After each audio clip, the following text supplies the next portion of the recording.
प्रतीक दिल्ली में joint family के साथ रहता था, लेकिन जॉब की वजह से अपनी माँ के साथ दूसरे शहर में शिफ्ट हो जाता है, जहाँ उसकी प्रीति के साथ लव मैरिज हो जाती है, जिस पर बहू को नापसंद करते हुए उसकी माँ पूरा समय प्रीति को परेशान करने के तरीके निकालती रहती है।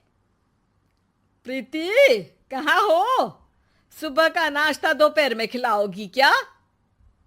इसमें प्रीति और प्रतीक ऑफिस जाने के लिए तैयार हुए कमरे से बाहर आते हैं, जिसे देख सास प्रीति पर भड़कने लगती है। महारानी, तुम सुबह सुबह तैयार होकर घर का सारा काम छोड़कर कहाँ चल दी? जी वो ऑफिस। हैं? तुम ऑफिस जाओगी तो घर में जो सफाई, नाश्ता, खाने का काम है वो क्या मैं करूंगी?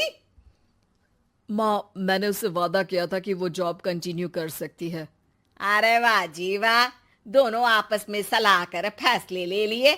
मैं क्या यहाँ बेवकूफ बैठी हूँ? मुझसे पूछना किसी ने जरूरी नहीं समझा? मम्मी, आप फिक्र ना करें, मैं आज ही रेजिग्नेशन दे दूंगी। प्रीति ऑफिस के लिए चली जाती है और अगले दिन से जॉब छोड़ घर के कामों में लग जाती है, लेकिन साथ ही उदास भी रहने लगती है, जिसे देख प्रतीक को अच्छा नहीं लगता। मुझे पता है तुम्हें अपनी जॉब कितनी पसंद थी। आई एम सॉरी प्रीति। अरे कुछ नहीं होता, बस मम्मी खुश रहनी चाहिए। अब प्रीति अपनी सास को खुश करने और उनका दिल जीतने की जी तोड़ कोशिश करती रहती है, पर सास कभी उससे सीधे मुंह बात तक नहीं करती। इसी तरह दिन बीतने लगते हैं। एक शाम प्रतीक ऑफिस से परेशान घर वापस आता है। माँ, चाची का फोन आया था। दादी की तबीयत बहुत खराब है, हमें दिल्ली जाना होगा। पति की बात सुन प्रीति तो पैकिंग शुरू भी कर देती है, पर माँ वहीं बूत बनी खड़ी रह जाती है। लगता है मम्मी अपनी सास से बहुत प्यार करती हैं, तभी उनके बीमार होने की खबर सुन शॉक में आ गई। ये प्यार नहीं, परेशानी है। तुम तो ऐसे सोचो कि अब से जब तक दिल्ली में हो तुम्हारे अच्छे दिन शुरू। अच्छा, ऐसा क्या है दिल्ली में? वो तुम्हें कुछ ही घंटों में पता चल जाएगा। सास के रिएक्शन और पति की बात से कंफ्यूज्ड प्रीति दोबारा पैकिंग में लग जाती है, जिसके बाद कुछ घंटों का सफर तय कर तीनों दिल्ली पहुंच जाते हैं, जहां घर के अंदर पहुंचते ही लोगों की भीड़ देख प्रीति परेशान हो जाती है। हे भगवान, इतनी भीड़! प्रतीक, कहीं तुम्हारी दादी को कुछ हो तो नहीं गया ना? पागल, ये भीड़ नहीं, मेरा परिवार है। क्या? इसे तुम परिवार कहते हो? अरे इसे तो जिला घोषित कर देना चाहिए। तुम्हारा परिवार का तो अपना पर्सनल बिग बॉस बन सकता है। हैरान परेशान प्रीति परिवार वाले सदमे से बाहर निकली भी नहीं होती कि सिर पर पल्ला रखे शांत तरीके से सबके साथ बात करते हुए अपनी सास को देख उसे दूसरा सदमा लग जाता है। हाय राम, ये मम्मी का ऐसा भी कोई रूप है? ये तो मुझे पता ही नहीं था। ये तुम्हारी सास का ससुराल है। तभी प्रतीक की बहन बोल पड़ती है, यहाँ आपको ऐसी ऐसी चीजें देखने मिलेंगी जो सपने में भी सोची नहीं होंगी। हाँ, ये कुछ दिन तो बहुत इंटरेस्टिंग लग रहे हैं। सब एक साथ दादी के कमरे में जाते हैं, जहां पहुंचते ही उसे दादी की आवाज सुनाई देती है। क्यों रे, सास से मिलने की फुर्सत मिल गई? दूसरे शहर जाकर छूट क्या मिली? तुम तो भटकता पंछी बन गई। इतने समय में ये तक नहीं पूछा कि जिंदा भी हूं या मर गई। प्रीति की सास अपनी सास के पैर छूती है। अरे कैसी बात कर रही हैं मम्मी, आपको तो मेरी उम्र भी लग जाए। अरे बस कर, ये झूठी उम्र देने वाली बातों का दिखावा ना कर। तेरा बस चले ना तो जो मेरी बची कुची जिंदगी है वो भी अभी खत्म कर दे। अरे बहू कहाँ है? इस पर सास प्रीति को दादी से मिलवाती है। दादी प्रीति को बहुत प्यार देती है। क्यों बहू, तेरी ये सास परेशान तो नहीं करती ना? अगर करती है तो अभी बता दे, मैं इसकी क्लास लगा दूंगी। अरे कैसी बात कर रही हैं माँ जी, भला मैं क्यों किसी को परेशान करूंगी। प्रीति अपनी सास का ये रूप एंजॉय कर ही रही होती है कि तभी चाची वहां आकर प्रीति को अपने साथ ले जाती है। सास की क्लास लगते देख जो खुशी मिल रही थी वो तुम्हारे चेहरे से साफ पता चल रही थी, इसीलिए ले आई, क्योंकि अगर उन्हें पता चल जाता तो तुम्हारी खैर नहीं थी। थैंक यू चाची जी।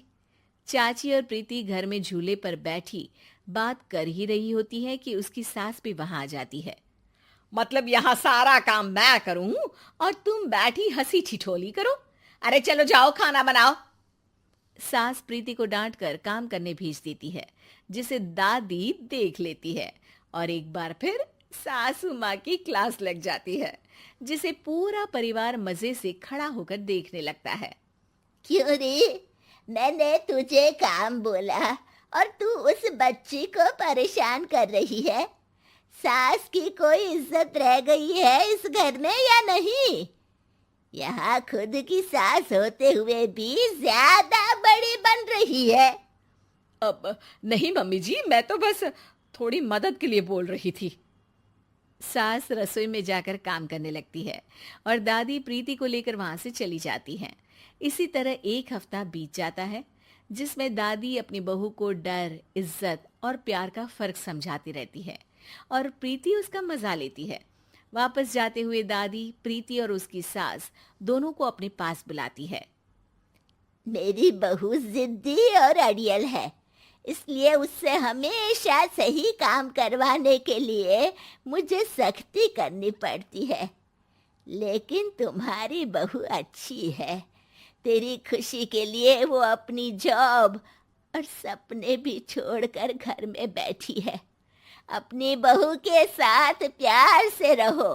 और प्रीति, अगर अभी भी तुम्हारी सास परेशान करे ना, तो फिर तुम्हें पता चल ही गया है कि शिकायत कहाँ करनी है।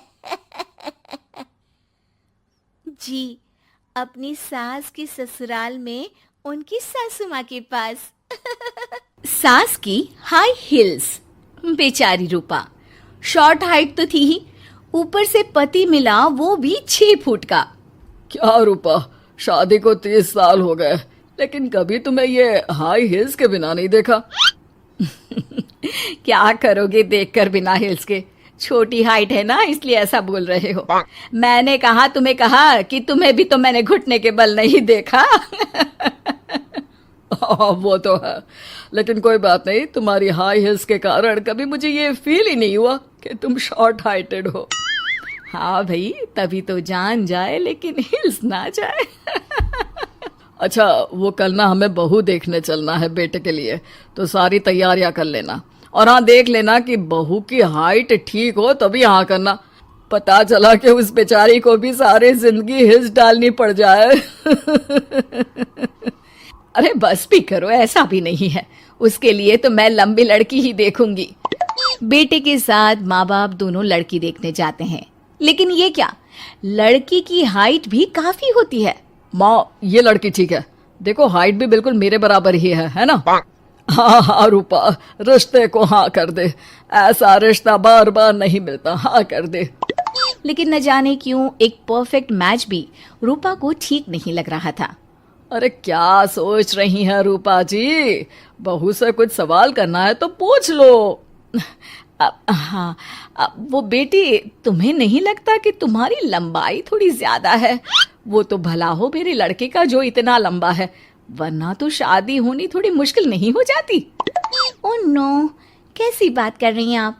मुझे तो अब भी भगवान से शिकायत है कि मुझे थोड़ी हाइट और दे देता, क्योंकि मुझे लंबाई बहुत पसंद है।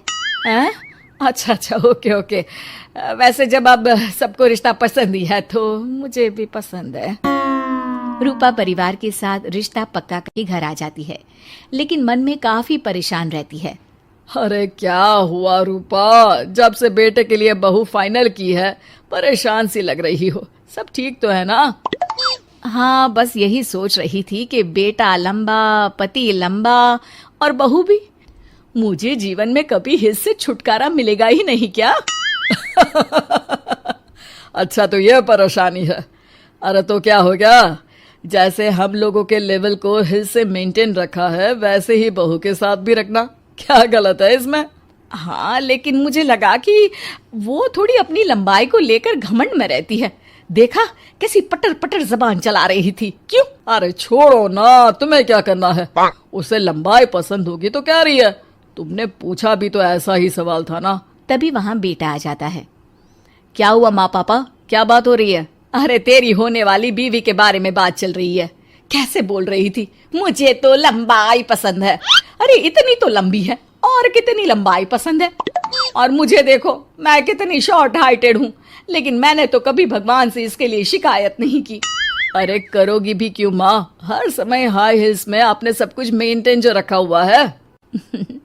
छोटी रूपा के बेटे की शादी लंबी सी नीलू से हो जाती है। शादी के बाद अरे अरे नीलू बहू, जब तुझे देखने आए थे तब तो तू इतनी लंबी नहीं लग रही थी, ये शादी के बाद अचानक क्या हो गया?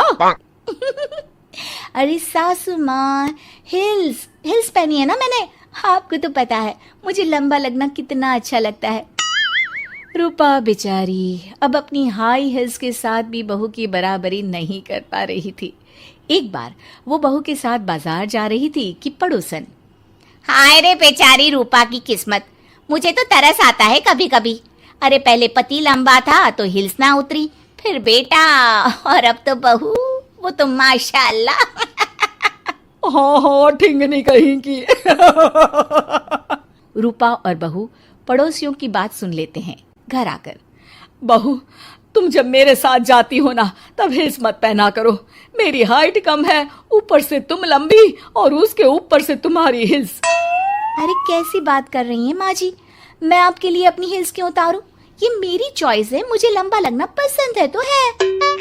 ये बोलकर बहू वहां से चली जाती है। लेकिन दोनों के बीच की बात सामने खड़ा रूपा का पति सुन रहा होता है। फिर अगले दिन, अरे मेरी सारी हिल्स कहाँ चली गई? मैंने सारी बाहर कर दी, आज से तुम हिल्स नहीं पहनोगी। अरे कैसी बात कर रहे हैं आप, हिल्स नहीं पहनूंगी तो क्या करूंगी? इस घर में गुजारा कैसे होगा मेरा, सब इतने लंबे लंबे। अरे ना बाबा ना, आप तो मेरी हिल्स मुझे वापस ला दो। देखो रूपा, घर में गुजारा तुम्हारी हिल्स के कारण नहीं, तुम्हारी सूझबूझ के कारण हो रहा है। अरे पर आज आप ये कैसी बात कर रहे हैं? तभी वहां बेटा आ जाता है। हाँ माँ, पापा ठीक तो कह रहे हैं। मेरी पढ़ाई लिखाई से लेकर घर बनाने की जिम्मेदारी जिस लेवल में आपने पूरी की है, शायद उस लेवल तक कोई भी हिल्स पहनकर भी नहीं पहुंच सकता। ये इंसान की फितरत है रूपा, उसे जिस चीज से शर्म आती है वो चीज उसका उतना ही पीछा नहीं छोड़ती। जब हमारी शादी हुई, भले लोगों ने कहा हो कि लंबे लड़के को छोटी लड़की मिली, लेकिन क्या कभी मैंने तुमसे कुछ कहा? नहीं नहीं जी, आपने तो कभी कुछ नहीं कहा। फिर तुम्हारे लिए इम्पोर्टेंट कौन है, मैं या लोग? वैसे ही अगर बहू को ऊंचा लगना पसंद है और वो तुम्हारे लिए अपना शौक नहीं छोड़ रही है, तो तुम क्यों किसी के लिए लंबा दिखने की कोशिश कर रही हो? जैसी भी हो, मेरी हो और मुझे बहुत पसंद हो।